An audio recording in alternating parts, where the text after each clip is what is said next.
Hey fishy people, welcome back to Aquatics. So you should see from my previous videos that I recently acquired some samurai and licorice gouramis from my local fish store.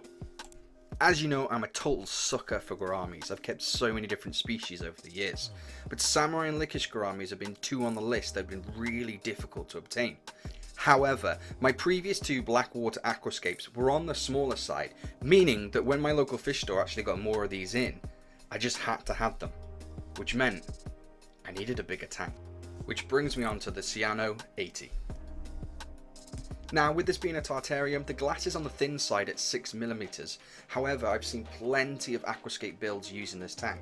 It measures obviously 80cm in length, 29cm in depth, but only 25cm high, which gave it a really nice shallow effect, which is something I was going for. So after a quick water test, just to check that all the seals were tight, I then started to apply the background. One tip with the background is, use loads of water before you apply your background film. It's fine to really cover it, because then it's just easier to move and use with a squidgy to iron out all the creases. The background I used is just a general purpose privacy vinyl that you might use in a bathroom or a kitchen, and I'll link it below in the description. So next came the aquascape, and I decided to start the build with lava rock. A, it's great for building beneficial bacteria, B, it doesn't affect your pH, and C, it's light to work with a tank that has thin glass. So here I am arranging the tank, filming everything for you so you can see how I got to my final build, and then this happened. Which is what I'd love to blame it on, but the truth is, I didn't press record.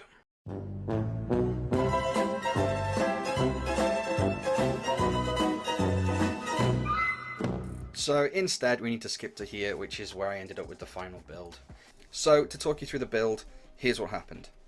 I laid the lava rocks out into a sort of semicircle and then placed aqua soil into the background for the plants. I used really easy to keep plants here, such as moss, java fern, cryptocoryne and hygrophila.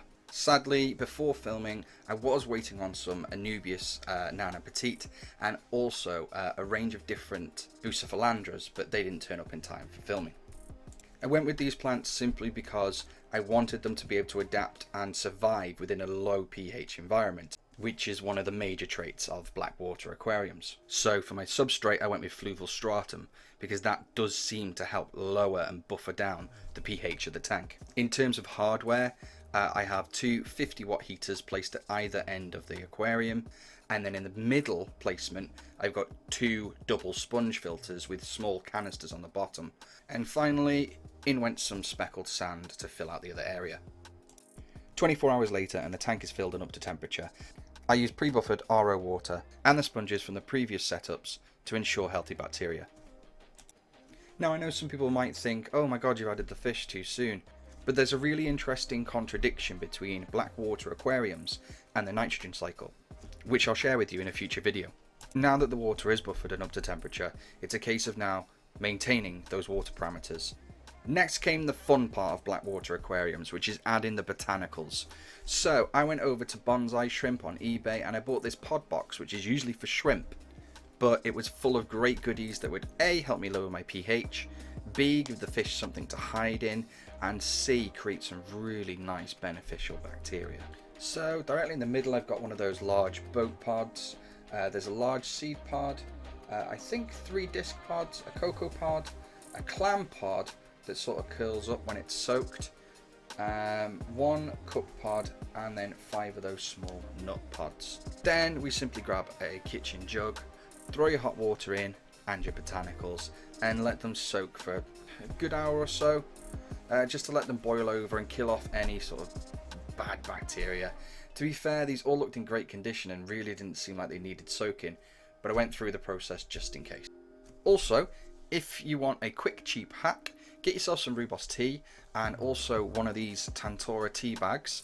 Just make sure the tea contains no contaminants and caffeine.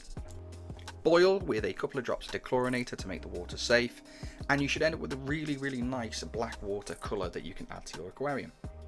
Once your botanicals have been boiled, dry them off, make sure they're cool, and then add them to the aquarium. If after boiling any of the botanicals still float, you can always add plant weights to the end of them to help them sink. Now, one optional extra is a lid. If you don't want your fishy critters jumping out on you, then it's a good idea to get some clear perspex or sheet of acrylic. This is 4mm thick.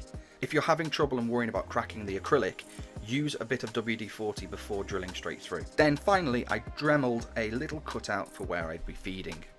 Now, once everything was done and water parameters were checked and fish were happy and fed, I decided to sit back, relax and enjoy my aquascape.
Like and subscribe.